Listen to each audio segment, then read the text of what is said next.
radio show. Who's this? This is Trevor and Billy Sample. Nice. Let me hear Billy Sample because I hear enough of Trevor all the time. I want to hear Billy Sample. Wait a minute. This is Eddie, right? There you go. Okay. All right. See, we can applaud Billy. We're not applauding Trevor because he's always on the damn show. Billy, how are you, sir?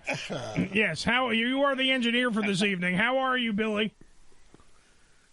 I'm okay. I'm a little challenged,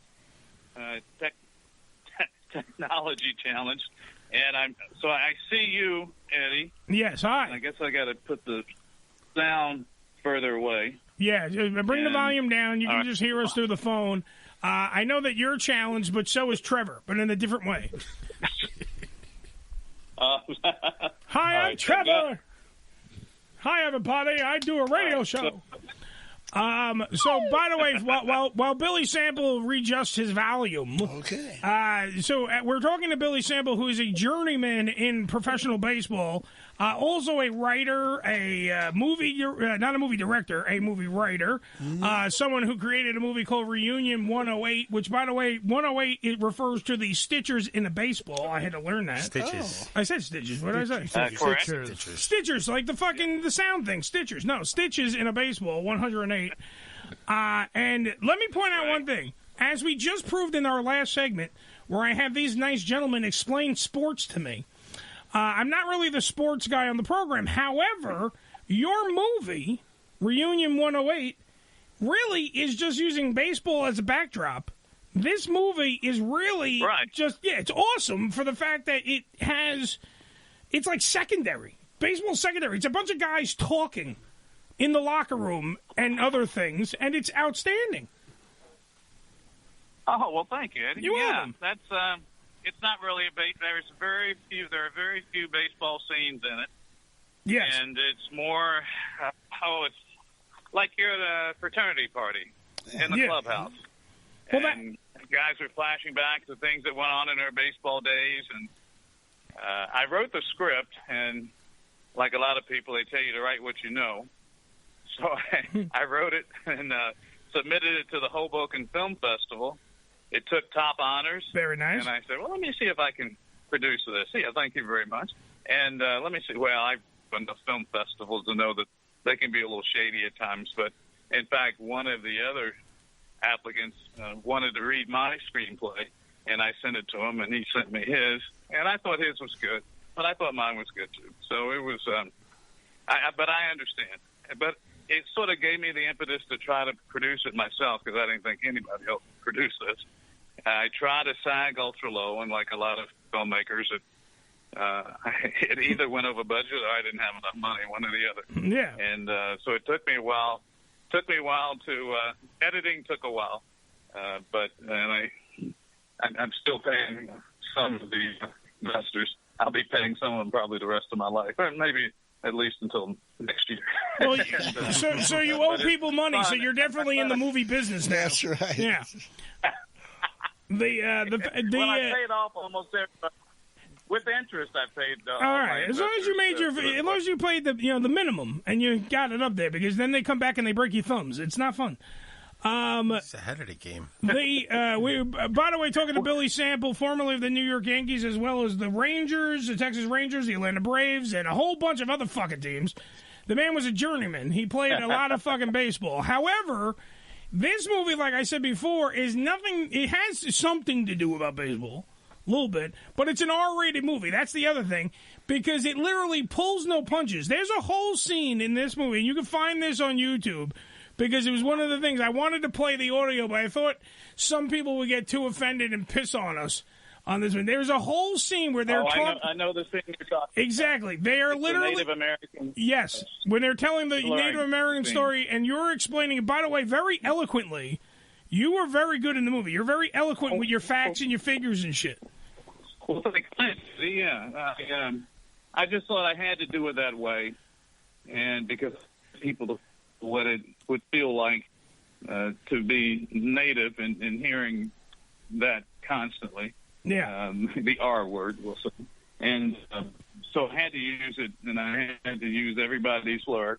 But it wasn't really a politically correct No, it's not a politically correct scene. Anyway. Yeah. But, and that's the thing. If you want to hear every... But I think it got it across, and lo and behold, maybe by coincidence, or maybe I had some part in it, but they did change the name of the football team in Washington. So. Damn right. So you were the impetus of that.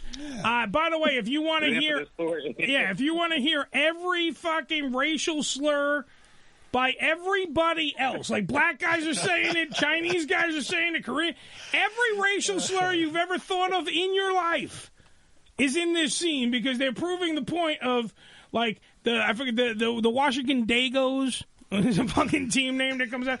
A whole bunch of stuff that comes out just for, and they make a nice little song and dance number out of it, and it really is hysterical because it's... Like I said before, Billy Sample literally gives you all the facts and figures in this scene. Like, it's really like he's directing you. He's telling you, here's the numbers. Here's what we're talking about. Here's what this, blah, blah, blah, blah, blah. So somebody can't even argue with the scene because he has all the facts and figures and his character is giving you all the good shit. Everybody else is like, the St. Louis, and I don't even want to fucking say the names before I'll get thrown off.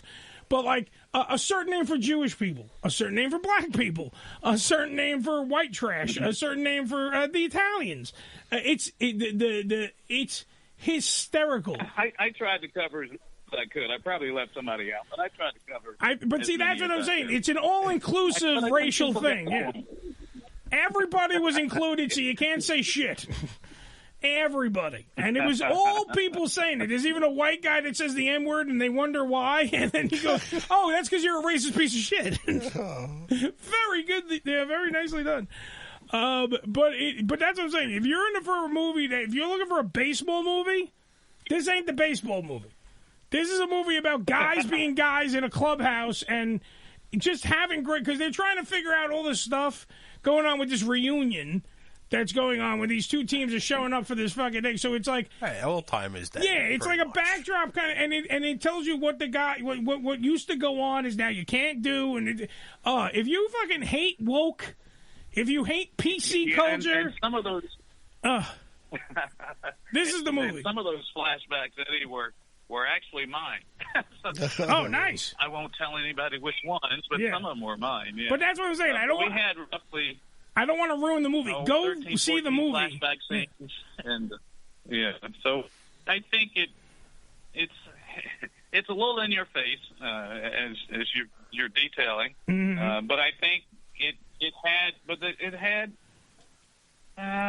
had some humor, and I think it was some of it was sophomoric, but I think there was a lot of humor in it, and it sort of opened up some eyes as to what a clubhouse could look like.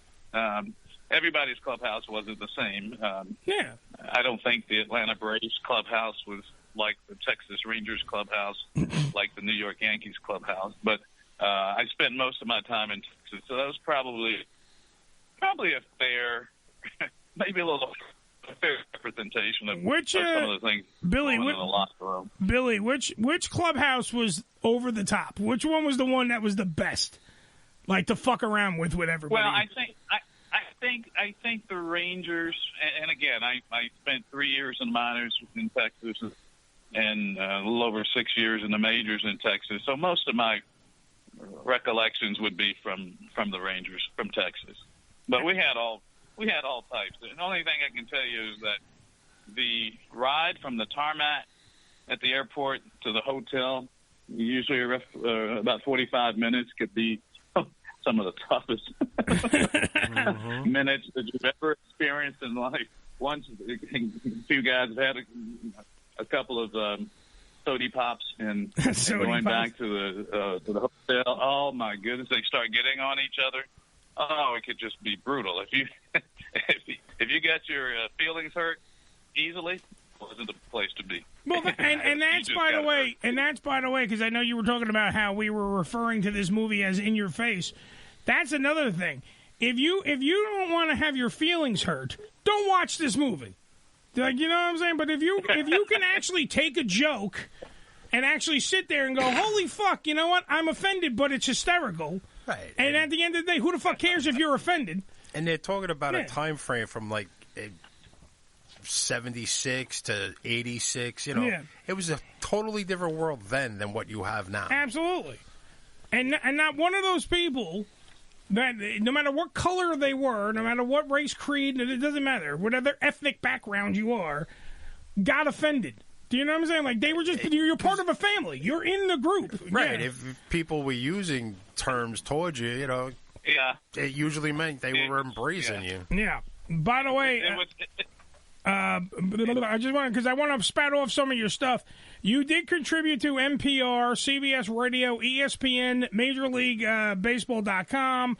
You were part of, weren't you part of something with Joe Torre? Didn't you do help on a documentary, like a baseball analyst? Well, it was Joe Torre. There was a movie, a Showtime movie called Joe Torre, Curveballs Along the Way. Yeah. And I was, I was sort of the baseball something. Baseball something. Okay. I got blamed for a few things, maybe that were my fault, and maybe a couple that weren't. The producer, big time producer, wasn't allowed on set, so I was sort of the eyes, but I didn't cover as much as I should. Although when we had the premiere, big place in New York, and everybody was there, I held my breath the whole time. I thought, okay, well, certain things that, all right, that punch wasn't really as close as it should have been, and a few other things. But it's more of a family movie. Paul Sorvino played Joe Torre. I'm trying to think of some of the actors, but Paul Sorvino was the big star, played Joe Torre. And at the end, there was one editing glitch that it was like somebody had just poured lemon on a clam or something. It started to shrink a little bit, yeah. And I told the producer, I said, "Did you see that glitch at the end? Maybe they could have some way to cover it before it actually went out to HBO, to Showtime." Oh, Showtime.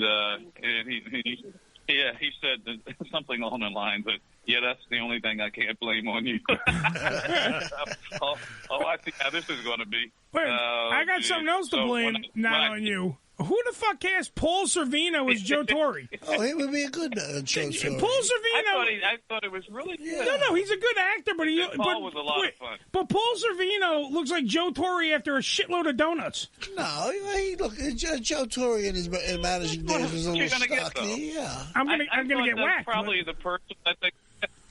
I thought Paul did a great job. Yeah. Wait, hold on. Hold on. Let the record show. Paul Sorvino as an actor, I have no problem with. Paul Sorvino as a guy that is playing a guy that has a little bit of a belly, I have a problem with. You mean you might as well got his daughter to play it. Because it's the same fucking hoodoo. He doesn't look like anybody. What the fuck? He doesn't look like Joe Torre. I think it just filmed from the chest up. Yeah, he looks like... Well, the toughest part... He looks like he ate Joe Torre. To get the main actors, though, who were playing a role... the lady, the gentleman that's married to Tori Spelling. I want to say his name is Dean. Anyway, he played David Cohn. I can't think of Dean's last name. I can see him, though. He's a good-looking fella. Yeah, and he played David Cohn. So what I'm trying to do as a baseball whatever is analyst to work on the form, to get an extension in the shoulder, to look like a pitcher throwing. And he did a great job. Except in your enthusiasm, you're going to throw more pitches than I didn't think was safe to throw. Yeah. So if I said, all right, the cutoff is going to be 50 pitches, then you're excited you're going to throw 70. Well, I don't know when that particular scene is going to be shot. And lo and behold, it was shot like the next day, or no longer than 2 days or so. So even David Cohn, who can throw 200 pitches a game, is going to be a little sore the next day. The lactic acid is going to stay in your shoulder. So you're trying to get the pitchers to extend to look like they're real pitchers, but they're in so much pain that they're short-arming everything, and it doesn't look real. No. And so that was one of the bigger challenges of that. And if the movie was going to be shot maybe 2 weeks longer, then you could take some more time to have them throw, get the mechanics down, and then recover in a couple of days. But we didn't have that much time, and unfortunately, they were hurting. It's another thing, by the way. Put it on the list. It's another thing to blame Billy on. Blame Billy Sample on the lactic acid in Dean's arm. That was another blame. Well, actually, Eddie, I'm working on a movie. I was asked to help produce a movie. The title at the moment is, Is it For porn? the Love of the Iron Horse. Oh, Run of the Iron Horse. I'm sorry. I asked if it was porn. About Lou Gehrig. Oh, okay. It's 1938, 1939. African American kid in the Deep South loves Lou Gehrig, befriended by a white kid in the neighborhood in a segregated town, and it goes through some twists and turns, but it's really a sweet story. And Bill Duke is assigned to direct it. That's cool. All right. And so they've got some people already in place. Do you need? So I'm hoping to. I'm hoping we'll probably need some guys that look like you with the beard. Yeah, you look like you could be. I can play a young Paul Sorvino. There you go. Yeah, a young Paul Sorvino. You could play somebody, a neighborhood guy from back in the 1930s. I think you can pull that off. You've got that look. You've got the kind of. Well, look, you got the kind of country. You could play. And I know you're from the New York City area, but you could probably play that big time country. Yeah, I could play a shit kicking hick.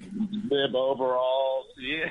I've watched Deliverance. I can do it. I could play the kids. I could play the kid's father, or grandfather. Where was? We got a black guy on the show, so he can play the grandfather. There he is. There's Ricky. I could play Eddie, the grandfather, the son. You can pull that off. Bib overall. I can play. Yeah. You want me? Good question. If you want me to play the black grandfather, I'll do it too.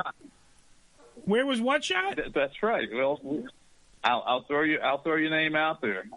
I don't have the control of all the other producers, but I'll throw your name out there. We got a guy that looks like he's in the part from that part of the country. And actually, Deliverance was filmed in northwest Georgia. Yeah, believe it or not. Mm-hmm. So there's a lot of inbred people. For those old enough to remember Deliverance. And that's it. I guess when was Deliverance? 1971, 72, I guess. You got a pretty 72? mouth. Yeah. See, I can play that. I can play Burt Reynolds in just a life jacket with the water all on him at all times. Come on, I can do this. Yeah, that's Come right, on, Billy, don't fuck around. We can make movie magic. Yeah, Ronnie Cox, John Voight. Yeah, hey, watch your language, Ronnie Cox. I see what you're doing. You dirty bastard. Yeah, listen, I got some acting experience. And James Dickey, I played Lionel in my second grade. The writer of the book. You did. I was saying, yeah, James Dickey, the writer of the book, was actually the sheriff in the movie, and he was pretty scary too at the end, in a very understated way. But that was a tremendous movie. We got some actors that went on to be great actors. Yeah. Joe, do you want to play the kid playing the banjo in Deliverance? Sure, I can do that. You can play that little rat-faced kid. That's good shit.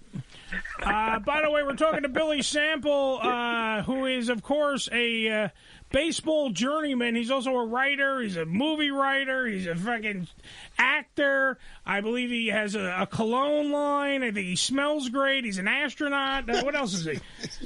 Male model. He's a male model. Oh, well, there you go. He's a member of the Big Dick Society. Dear. He has a big penis. I'll remember. It's a very long list, Joe. I don't know what else we can leave on there. He's friends with Trevor, so that brings him down a notch. But hey, this is Trevor. Hey, Trevor. Hey, Trevor. Eddie. Yes, sir. Weren't you in the Bad News? Didn't you play Engelbert, the catcher? Yes. I also played Goldberg, the goalie, in the Mighty Ducks. I thought that was you. Oh, wow. A couple of my kids were extras in the Mighty Ducks movie. First one. By the way, the kid that played Goldberg, Sean, I forgot his fucking name. Sean Weiss. He's friends with me, and he was supposed to come on the show right after he kicked heroin, right? So he freaking supposed to come on the show. He kicks heroin. He still has like maybe 4 teeth left. Now he's doing stand-up comedy or whatever. They literally asked me to pay him to come on the show. I'm like, dude, you just kicked heroin. Like, you should have a little bit of money on your side. You were Goldberg, for Christ's sake, in the Mighty Ducks. You can walk into any store and request a jersey. No one's not going to give you a free clothes and stuff. Well, for you never Christ's know sake. anymore. I mean, he's no Billy Sample. But for Christ's sake, I mean, let's be fucking honest here. Well, you have to be so careful nowadays because they're mixing fentanyl with about everything. Yeah, everything. So it's a little different than back in our day, or back in my day. Yeah, you guys had the pure a little shit. more freedom now. Yeah. When you guys did drugs, they were drugs. They were real. They were fucking great. Yeah. 100% real. Joe, remember when you did coke back in the day? Oh, yeah. And it was good shit? It's still good. Wait, how old is Joe? Billy should hold auditions here on the show. Boulders. Yeah. Didn't have rocks with Yeah, boulders, crack rocks. They were the size of your head. It was wonderful. And now it's all bullshit. Oh, dear. I could sound like a country boy from back in the day. You want to do it again? 1938. All right, hold on, Billy. He wants to. Ricky's going to try out for your movie. Hold on. All right, good, Ricky. Okay. You're on camera. I'm playing the grandfather of the young boy that has the white boy as a friend. Yeah, friends, and he idolizes Lou Gehrig. Okay. So remember that. Okay. Boy, get in here. Well, you can't mess around with Whitey. That's a good line. Well, it's probably some of that in the movie. Yeah. Oh, you gotta have that. It's a script. Stay away from Whitey. It's a really. They don't want you. It's a segregated town. It's a segregated town. And it's probably not much different than. Oh, I lived in Brooklyn when I was 4 and 5. My There you parents go. moved from my mother's back to the southwest part of Virginia, and so I didn't go to a mixed school until I was in the 6th grade, and so there's a little bit of that, a little bit of my experience that was also in the movie just by happenstance. In the movie, he and I actually are from the same town. We went to different high schools. Billy, you there? We're losing you. Enjoy it. It's a tough, touching story, and I've got to make sure everything is right. Right. Oh, absolutely. So you can have Red Barber. He was a Yankees. Wasn't a Yankee. We're losing Billy. Trevor, fix your equipment. No, my equipment. I think. I don't know. Skype has a problem right here. All right. Well, I wanted to ask Billy if I could play lead cracker. Yeah, you certainly do fit the part. I want my role to be like head cracker. Yeah, you want to play that Bull Connor role? Yeah, I want. In the movie. Yeah. Oh, in the movie. Yeah. I'll have to run that by Bill Duke. He's got much more experience and a little more clout than I'll have with this. Yeah, I'm just trying to make sure that everything measures up historically. Yeah, you'll save on budget. And some of it's little stuff that people wouldn't notice, but I would notice because I wouldn't want to leave it open for criticism. But if the kid's going through baseball cards, then I want them to be baseball cards that he would actually have. I can't have the kid going through baseball cards in 1938 and the cards are from 1941. Right. Now, I could do it if the cards are from 1934, and because that's before, but I can't have him looking through cards that hadn't been invented yet. So stuff like that I think that. You don't want to see Mickey Mantle. Yeah, right. And there's people who pick up on those things too. And back then you had. But I said Eddie, I'm from Southwest Virginia, and I know that you have some adult actresses that you like. Yes. And guess who else is? I haven't met her. I've only met one adult actress, and that was Nina Hartley. Ooh, I met Nina. Guess who else is from Southwest Virginia that I haven't met? But I don't know who. Tell me. She grew up not too far from where I grew up. Seika.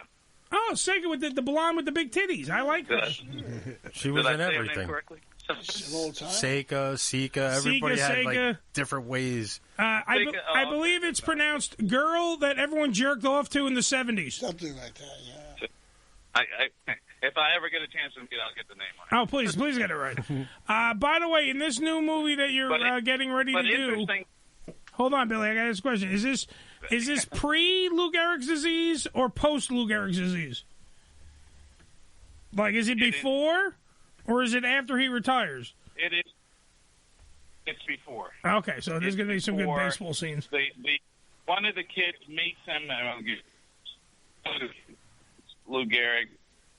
Just before ALS takes him out of the line. Yeah, before he becomes the luckiest man. Yeah. Yeah, before that, yeah. So it's so everything has to be before that period of time for to be historically accurate for what I need to do to make sure it follows the timeline historically. Right. I started to say that, yeah, Red Barber did broadcast the Yankees, but he didn't do it until 1954, so you can't have Red Barber broadcasting or his voice doing the game from 1936 or 37, 38 or something like that. Yeah. So those are things I'm trying to stay on top of so that I can absolve myself from Joe Torre curveballs along the way and taking the blame for all of that. Well, look, you didn't cast Paul Sorvino, so you've already got one on you. I like that. Don't worry about it. He passed away. By the way, we're talking to Billy Sample. We got Paul was a lot of fun. He would sing opera for us sometimes. Yeah. Between times between. But that's what I'm saying. He was the size of Pavarotti. Like, if Paul Sorvino played Pavarotti, I would believe that more than him playing Joe Torre. That's all I'm saying. You know what I'm saying? Like, he was a big guy. Well, he wasn't. He was playing Joe Torre in 1995 and 1996. Yeah, after Joe Torre was stung by a shitload of bees. That's what he was playing. Billy Sample, by the way, we're talking. Billy, we got to wrap this up. I don't mean to kick you out, but I got to kick you out. Billy Sample, plug whatever the hell you want, sir. Remember, the movie is Reunion 108. Please check out the movie. 108. And where? The best place to get to download the movie would be to go to the movie's IMDb page, Internet Movie Database page, and put in 108, and you can download it.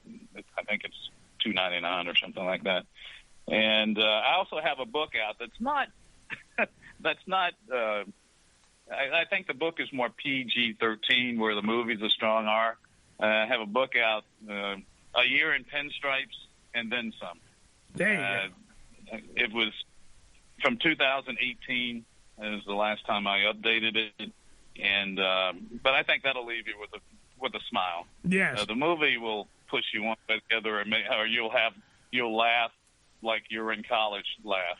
But the book is more of almost anybody can read the book and get a sense of what the timeline was, or the era was, or how crazy I am. Yes, and also check out Billy Sample's next book, which is called The Day Paul Sorvino Ate Joe Torre. Comes out very soon. It's going to drop on Amazon. Go check that out. No respect for the day. Nope. You've got to be nicer. We just lost Paul a few months ago. No, I know. Look, yet again, Paul Sorvino, great actor. He should not have been playing Joe Torre. I'm gonna take that one. You can't take it away from me, Ricky. He shouldn't have played them. And it was cool, Eddie, because Paul explained to us the background, the backstory about shaving the garlic that was in Goodfellas. Nice. See, that's what he should be remembered for. When you get the backstory, the best part, the backstory. And I've been fortunate enough to be around enough people to experience some of their experiences, which has been really cool. Nice. All right, ladies and gentlemen, the one and only Billy Sample, right here. A round of applause for the man. Yeah. Very good. He also, by the way, round of applause for Trevor, who actually put this thing together. Thank you, Trevor. Thank you, Trevor. Thank you. All right. I appreciate it, guys. On that note, a lot of fun. Thank you, man. Anytime. You're always welcome. You can call the show directly without Trevor. Eddie, I didn't didn't even get to tell you my favorite adult actress. All right, who's your favorite? I'm all ready for the Ona Z. Ona Z's a good one. Oh, you guys are too young. You guys are too young. Ona Zimmerman. Ona Z. No. Billy's really old here. This other Billy that we have in the studio, he's jerked off to many. Wait a minute. Not you, the other Nina Billy. Hartley, no, Nina Hartley was in Boogie Nights. Dude, I'd still fuck Nina Hartley now. You guys aren't. Nina Hartley's fucking hot still. Well, old is good for me. Oh, he likes gilfs. He's past milfs. He's like gilfs.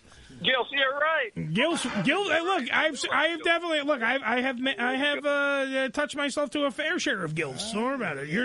You're in good company there, Billy. Don't worry about that. Oh well, good. I like gilfs and gilfs. and grand gilfs. Grand gilfs and step gilfs and all kinds of gilfs. As far as the eye can see, he likes the gilfs that get stuck in the washing machine. Oh, those are good too. Well, I like them. It's like a fine wine. Mm-hmm. I don't like guilt, but I like the sins. Some of them do smell like a bottle of booze too. That's good. That's true. Billy Sample, yet again, round of applause for Billy Sample. Billy, we gotta go. We gotta go watch some gilf porn. We'll talk to you later, okay, buddy? You take care, Bill. All right, Eddie. Take care, bud. Billy Sample, pretty cool guy. I like that. That was very nice. Fella.